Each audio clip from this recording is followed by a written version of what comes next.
اعوذ باللہ من الشیطان الرجیم، بسم اللہ الرحمن الرحیم۔ حضرت امام علی رضا کے بعض ارشادات۔ حضرت امام علی رضا نے کھانے کے متعلق بہت سی حدیث ارشاد فرمائی ہیں کہ جن میں سے بعض یہ ہیں: ہر انار میں ایک دانہ جنت کا ہوتا ہے۔ سرکہ بہترین سالن ہے کہ جس کے گھر میں سرکہ ہوگا وہ محتاج نہ ہوگا۔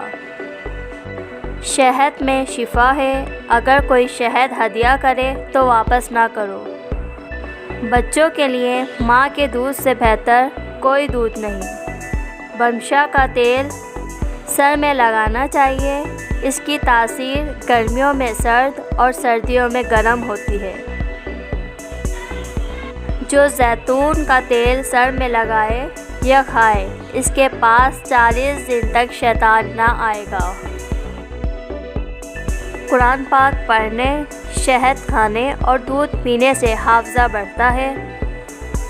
گوشت کھانے سے شفا ہوتی ہے اور مرض دور ہوتا ہے۔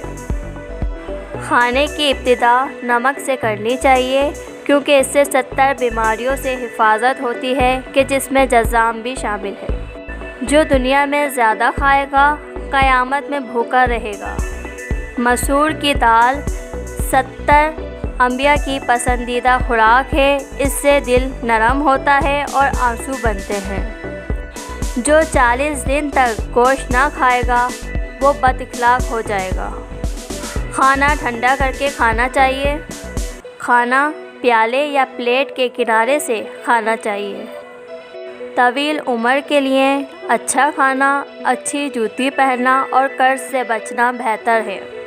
امام علی رضا نے فرمایا، مچھلی کھا کر ٹھنڈے پانی سے غسل کرنے سے فالج پیدا ہوتا ہے۔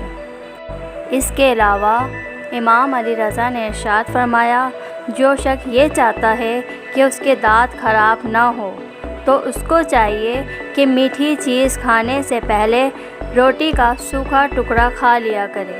اگر آپ کو ہماری یہ ویڈیو اچھی لگی ہے تو لائک کیجیے اور سبسکرائب کیجیے ہمارے چینل کو۔ ویڈیو دیکھنے کا بہت شکریہ۔